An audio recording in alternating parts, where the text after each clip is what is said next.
Price the Lord, hallelujah.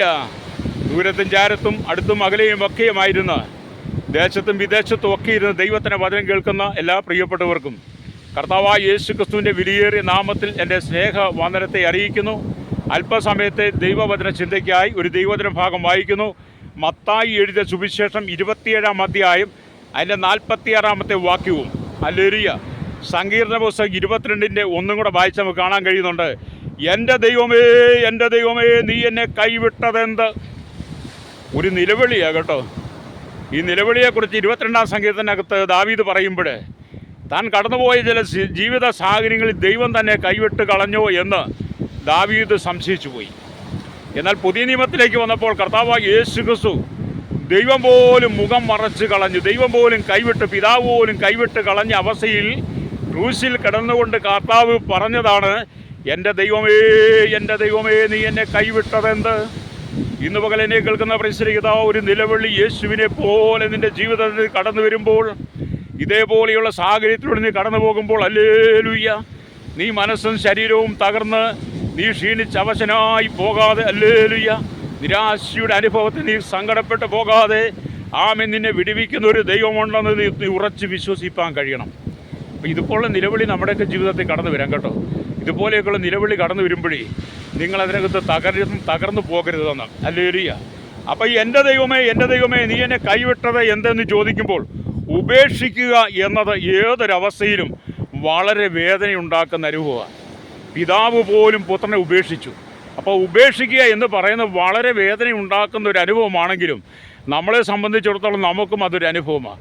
ഭാര്യ ഭർത്താവിനെ ഉപേക്ഷിച്ച് പോകുമ്പോൾ, ഭർത്താവ് ഭാര്യയെ ഉപേക്ഷിച്ച് പോകുമ്പോൾ, മക്കൾ അപ്പനമ്മമാരെ ഇട്ടേച്ച് പോകുമ്പോൾ, ഹല്ലേലൂയ, നമ്മുടെ ഉറ്റവരും ഉടയവരും വേറെ, ആമേൻ, അവരൊക്കെ മരണപ്പെട്ട് നമ്മൾ ഒറ്റപ്പെട്ടു പോകുമ്പോൾ, എല്ലാവരും ഉപേക്ഷിക്കപ്പെടുമ്പോൾ, വീടും ധനവും സമ്പത്തും എല്ലാം നഷ്ടപ്പെട്ട് നമ്മൾ ഉപേക്ഷിക്കപ്പെട്ട ഒരു അനുഭവത്തിൽ എത്തുമ്പോൾ നമുക്കും ഇതുപോലെയുള്ള നിലവിളി കടന്നു വരും. എൻ്റെ ദൈവമേ, എൻ്റെ ദൈവമേ, നീ എന്നെ കൈവിട്ടതെന്ത് എന്ന് നമ്മുടെ ജീവിതത്തിൽ ഈ വചനം ഏറ്റവും അനുഗ്രഹം കേട്ടോ.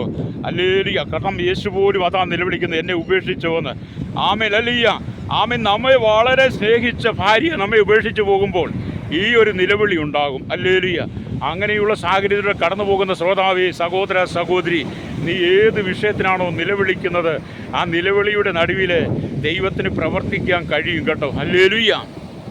അപ്പോൾ യേശു ക്രിസ്തു ക്രൂശിൽ നിലവിളിച്ച് കരഞ്ഞുവെങ്കിലും യേശു ക്രിസ്തുവിൻ്റെ മരണാനന്തര അടക്കം, പിന്നീട് യേശുവിൻ്റെ ഹല്ലേലൂയ ഉയർപ്പെന്ന് കാണുമ്പോൾ, അവൻ്റെ സ്വർഗാരോഹണം കാണുമ്പോൾ ആ നിലവിളിയെ പിന്നീട് ജയോത്സവമാക്കി മാറ്റിയ യേശുവിനെ കാണാൻ കഴിയും. അതെ, ഇന്ന് പകൽ എന്നെ കേൾക്കുന്ന മാതാവേ, പിതാവേ, നിന്റെ നിലവിളിയെ ജയോത്സവമാക്കി മാറ്റുവാൻ കഴിയുന്ന ഒരു ദൈവം ഉയരത്തിൽ മഹിമയുടെ വലത്ത് ഭാഗത്ത്, പിതാവിൻ്റെ വലത്ത് ഭാഗത്ത് നിനക്ക് വേണ്ടി മധ്യസ്ഥ ചെയ്യുന്നത് കൊണ്ട് നിന്റെ നിലവിളിയെ മാറ്റി തരുവാൻ അവൻ സർവശക്തനായ ദൈവമാണ്. അതുകൊണ്ട് ജീവിതത്തിൽ നമുക്ക് പലതും നഷ്ടപ്പെടുമ്പോൾ ഇങ്ങനെയൊക്കെ നിലവിളി വരുമ്പോൾ ഓർത്തോണം, ഇതേപോലെ നിലവിളിച്ച കർത്താവ് ആ നിലവിളിയെ ജയിച്ചുവെന്ന്. അതെ, നീ നിലവിളിക്കേണ്ട സാഹചര്യങ്ങൾ കടന്നു വരുമ്പോൾ, ഹല്ലേലൂയ, അതിനെ ജയിപ്പാനുള്ള കൃപ നീ കർത്താവിൽ നിന്ന് പ്രാപിക്കണം. ഹല്ലേലൂയ. ഏത് സമയത്തും പ്രശ്നങ്ങൾ കടന്നു വരാം എന്നുള്ളത് യാഥാർത്ഥ്യമാണ്. മാതാപിതാക്കളുടെ മരണം കൊണ്ട്, സഹോദരങ്ങളുടെ മരണം കൊണ്ട്, ഭർത്താവിൻ്റെ മരണം കൊണ്ട്, ബന്ധുക്കളുടെ മരണം കൊണ്ട്, മക്കളുടെ മരണം കൊണ്ട് ഇതുപോലെ നമ്മൾ ഉപേക്ഷിക്കപ്പെടുന്നൊരു അനുഭവം ഉണ്ടാകാം. അങ്ങനെയുള്ള അനുഭവത്തിൻ്റെ നടുവിലും നമ്മെ താങ്ങി നിർത്തുവാൻ കഴിയുന്ന ശക്തമായ ദൈവത്തിൻ്റെ കരം നമുക്കുണ്ട് എന്ന് നമ്മൾ തിരിച്ചറിയുമ്പോഴാണ് നിലവിളിയെ നമുക്ക് ജയിപ്പാൻ കഴിയുന്നത് കേട്ടോ. ഹല്ലേലൂയ. അതുകൊണ്ട് നിലവിളിയുടെ നടുവിൽ നീ തകരാതെ നിൽപ്പാനായിട്ട് ദൈവം ഇന്ന് പകൽ നിന്നെ ഹല്ലേലൂയ ആമേ ഉപദേശിക്കുന്നത്. ഒരാലോചനയായിട്ട് നിങ്ങൾ ഏറ്റെടുത്താൽ നിങ്ങൾ നിലവിളിക്കുന്ന പ്രശ്നത്തെ ജയോത്സവമാക്കി തരാൻ കർത്താവിന് കഴിയുമെന്ന് നിങ്ങൾ വിശ്വസിക്കണം. ഹല്ലേലൂയ. അതേ, കർത്താവ് അസാധ്യങ്ങളെ സാധ്യമാക്കി തന്ന് മരണത്തിൻ്റെ വഴികൾ നമ്മെ വിടിവിക്കുന്ന, മരണത്തിൽ നിന്ന് നീക്കുപോക്ക് തരുന്നവരാണ്. അതുകൊണ്ട് ഏത് സാഹചര്യത്തെയും അതിജീവിപ്പാനുള്ള കൃപ സർവശക്തനായ ദൈവം നിനക്ക് തരും കേട്ടോ. അതുകൊണ്ട് നീ കരഞ്ഞ് വിലപിച്ച് കണ്ണുനീരോടെ ദുഃഖത്തോടെ നീ പോകരുത്. കർത്താവിന് ചിലതൊക്കെ ചെയ്യുവാനുണ്ട്. ഹല്ലേലൂയ. ഇവിടെ നാം ദൈവത്തിൻ്റെ വചനം വായിക്കുകയും കാണുന്നുണ്ട്. ചില സമയത്ത് കർത്താവ് നിങ്ങളുടെ പ്രാർത്ഥന കേൾക്കയില്ല എന്ന് നിങ്ങൾക്ക് തോന്നും. ചില സമയത്ത് കർത്താവ് നമ്മുടെ പ്രാർത്ഥന കേൾക്കയില്ല എന്ന് തോന്നുന്ന നിലയിലുള്ള ചില സാഹചര്യങ്ങൾ കടന്നു വരും. അതൊരു പക്ഷേ നമ്മുടെ ബുദ്ധി പറയുന്നതായിരിക്കാം, നമ്മുടെ ചിന്തയിൽ ഉരുത്തിരിഞ്ഞു വരുന്ന കാര്യങ്ങളായിരിക്കാം. എൻ്റെ പ്രാർത്ഥന ദൈവം കേട്ടില്ലേ, എൻ്റെ യാചന ദൈവം കേട്ടില്ലേ, എൻ്റെ കണ്ണുനീര് ദൈവം കണ്ടില്ലേ, അങ്ങനെയൊക്കെയുള്ള ചിന്തകൾ നിങ്ങളുടെ മനസ്സിൽ കടന്നു വന്നിട്ട് വീണ്ടും നിങ്ങളെ ദുഃഖത്തിലേക്ക് കൊണ്ടുപോകാൻ സാത്താൻ ശ്രമിക്കും. നിങ്ങളുടെ പ്രാർത്ഥന ദൈവം കേൾക്കുന്നുണ്ട് കേട്ടോ. ഹല്ലേലൂയ.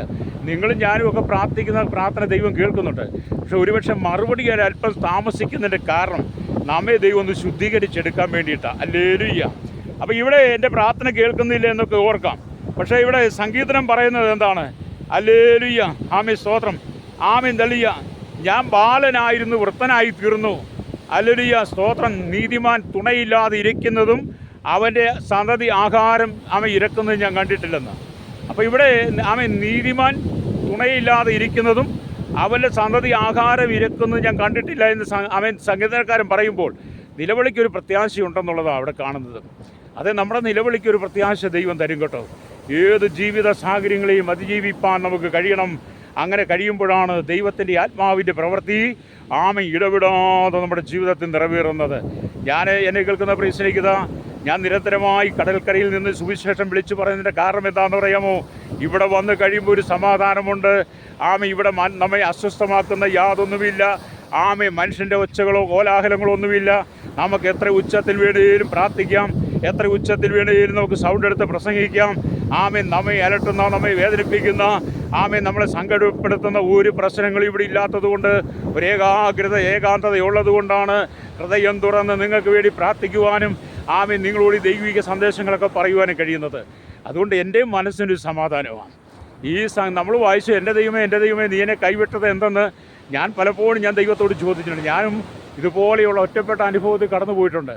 അങ്ങനെ ഒറ്റപ്പെട്ട അനുഭവത്തിൽ കടന്നു പോയപ്പോൾ ഞാനും ഇതേപോലെയുള്ള നിലവിളി ഉയർത്തി. ഹല്ലേലൂയ. ആ നിലവിളിയുടെ നടുവിലും ദൈവം എന്നോട് പറഞ്ഞു, നിന്നെപ്പോലെ നിലവിളിച്ചൊരുവനുണ്ട്. അവൻ ക്രൂശിൽ ജീവൻ കൊടുക്കേണ്ടി വന്നു, അവൻ്റെ രക്തം കൊടുക്കേണ്ടി വന്നു, അവനെ കല്ലറയിൽ അവരെ അടക്കം ചെയ്യേണ്ടി വന്നു. എന്നാലും അവനെ ഭൂമിയിലേക്ക് അയച്ച ഒരുവനുണ്ട് ഞാൻ. അവൻ കല്ലറയ്ക്കുള്ളിൽ ഒതുങ്ങുന്നവനല്ല. അവനെ ഞാൻ കല്ലറയിൽ നിന്ന് പുറത്ത് കൊണ്ടുവരും. അവൻ ജനത്തിൻ്റെ രക്ഷകനായി, വീണ്ടെടുപ്പുകാരനായി സകല ജനത്തുമാറിയും മാത്രമല്ല എല്ലാ നാമത്തിനും മേലായി നാമം നൽകുമെന്ന് ഫിലിപ്പ് ലേഖനം 2:11 വായിക്കും, കാണാൻ കഴിയും. അതെ, നിൻ്റെ നിലവിളിയെ ദൈവം മാനിക്കും കേട്ടോ. നിലവിളിക്കുന്നവർക്കാണ് ദൈവം അത്ഭുതം ചെയ്യുന്നത്. അതുകൊണ്ട് എന്നെ കേൾക്കുന്ന മാതാവേ, പിതാവേ, ഭാരപ്പെട്ടു പോകണ്ട, സങ്കടപ്പെട്ടു പോകണ്ട. അപ്പം നിങ്ങളുടെ ബന്ധുക്കളോ സ്നേഹിതന്മാരോ നിങ്ങളെ ഉപേക്ഷിക്കാം, പക്ഷേ കർത്താവ് നിങ്ങളെ ഒരിക്കലും ഉപേക്ഷിക്കത്തില്ല. നിങ്ങളുടെ ബന്ധുക്കളും സ്നേഹിതരും ഉറ്റവരും ഉടയവരും എല്ലാം നിങ്ങൾ ഉപേക്ഷിക്കും. അങ്ങനെ ഒരുപാട് സംഭവങ്ങളുണ്ടല്ലോ. പക്ഷേ കർത്താവ് നിങ്ങളെ ഒരിക്കലും ഉപേക്ഷിക്കുകയില്ലെന്ന് എബ്രായ ലേഖനം 13:5 കാണുന്നുണ്ട്. ഞാൻ നിന്നെ കൈവിടുകയില്ല, ഉപേക്ഷിക്കുകയുമില്ലെന്ന്. അതേപോലെ ഇതൊരു വാഗ്ദത്തമാകട്ടോ, നിങ്ങളെ കൈവിടൽ ഉപേക്ഷിക്കുകയില്ല. എന്നെ കേൾക്കുന്ന സഹോദര സഹോദരി, നിന്നെ ഉപേക്ഷിക്കാത്ത, കൈവിട്ട് കളയാത്ത ഒരു നല്ല കർത്താവ് നിനക്കുണ്ട്. വിശ്വസിക്കുന്നതിൽ സ്തോത്രം പറഞ്ഞാട്ട്. ഹല്ലേലൂയ. ഞാൻ ഓരോ ദിവസവും അനവധി ആളുകളുമായിട്ട് സുവിശേഷം പങ്കുവെക്കാറുണ്ട്. ഹല്ലേലൂയ. വ്യക്തിപരമായ രീതിയിൽ സുവിശേഷം ഞാൻ ഒരുപാട് ആളുകളോട് പറയാറുണ്ട്. പലരും ഞാൻ ഈ മെസ്സേജൊക്കെ പറഞ്ഞ് കേട്ട് എന്നെ വിളിച്ച് അവരുടെ സങ്കടങ്ങൾ പറയാറുണ്ട്. ഞാൻ അവർക്കെല്ലാവരും ആശ്വാസം കൊടുക്കും. കാരണം എന്താണെന്ന് ചോദിച്ചാൽ, ഞാൻ പറയും, നിങ്ങൾ നിലവിളിക്കുന്നത് ശരിയാണ്, സങ്കടപ്പെടുന്നതൊക്കെ ശരിയാണ്. നിങ്ങൾക്ക് ഒരുപാട് വേദനകളുണ്ട്, നിങ്ങളെല്ലാവരും കൈവിട്ടതാ, നിങ്ങൾക്ക് ആരും ഒരു താങ്ങും തണലും ഒന്നുമില്ല. ശരിയാണ്, ഞാനും അതേപോലെയൊക്കെ കടന്നു പോകുന്നയാളാണ്. ജീവിതത്തിൽ സാമ്പത്തികമായും ആത്മീയമായും ഭൗതികമായും ഒക്കെ ജീവിതം രണ്ടറ്റം കൂട്ടിമുട്ടിക്കാൻ വേണ്ടി ഞാനും ഭാരപ്പെടുന്നുണ്ട്. ഞാനും ഇതുപോലെ രാത്രിയുടെ യാമങ്ങൾ എഴുന്നേറ്റ് നിലവിളിക്കുന്നുണ്ട്. അതുകൊണ്ട് ആ നിലവിളി കേൾക്കുന്ന ഒരു ദൈവമുണ്ട്. അതുകൊണ്ട് നിങ്ങൾ തകരരുതെന്ന് ഞാൻ എല്ലാവരോടും പറയാറുണ്ട് കേട്ടോ. ഹല്ലേലൂയ. നമ്മൾ ആ ദൈവവചനത്തിൽ വിശ്വസിക്കുമ്പോഴാണ് ഏത് തകർച്ചയും നമുക്ക് അതിജീവിക്കാൻ കഴിയുള്ളൂ. അതുകൊണ്ട് ഇത് പകലിനെ കേൾക്കുന്ന മാതാവേ, പിതാവേ, നിൻ്റെ ജീവിതത്തിനകത്ത് ദൈവം ചില അത്ഭുതങ്ങളെ ചെയ്യുവാൻ ആഗ്രഹിക്കുക. ഹല്ലേലൂയ. ദൈവത്തിന് അസാധ്യമായി ഒന്നുമില്ല. നിങ്ങൾക്ക് വേണ്ടി പ്രാർത്ഥിക്കാൻ പോവുക. പരിശുദ്ധ ഞങ്ങളുടെ നല്ല ദൈവമേ, സ്വർഗ്ഗീയ പിതാവേ, അനുഗ്രഹിക്കപ്പെട്ട നല്ല സമയത്തിനായി ഞങ്ങൾ ദൈവത്തെ സ്തുതിക്കുന്നു. എൻ്റെ ദൈവമേ, നീ എന്നെ കൈവിട്ടത് യേശു ക്രൂശിൽ കിടന്ന് ആ നിലവിളിയെ ജയോത്സവമാക്കി കല്ലറയ്ക്കകത്ത് ഒതുക്കാൻ ലോകം ശ്രമിച്ചെങ്കിലും കല്ലറയെ ഭേദിച്ച് പുറത്തു വന്ന് പിതാവിൻ്റെ വലത്തുഭാഗത്ത് ജയഭേരി മുഴക്കി സകല ലോകത്തിനു വേണ്ടി മധ്യസ്ഥ ചെയ്യുന്ന യേശു ക്രിസ്തുവിൽ ഞങ്ങളുടെ പ്രത്യാശ വെച്ചുകൊണ്ട് കർത്താവേ, ഞങ്ങളുടെ നിലവിളി അവിടുത്തെ കരങ്ങളിൽ ഏൽപ്പിക്കുകയാണ്. കേരളത്തിലും ഭാരതത്തിലും ലോകരാജ്യങ്ങളുടെ സകല ജനത്തെ ഏൽപ്പിക്കുന്നു. എല്ലാവരുടെയും കഷ്ടതയും സങ്കടത്തിലും ആശ്വാസം കൊടുക്കണമേ. യേശുവിൻ്റെ നാമത്തിൽ തന്നെ ആമേൻ.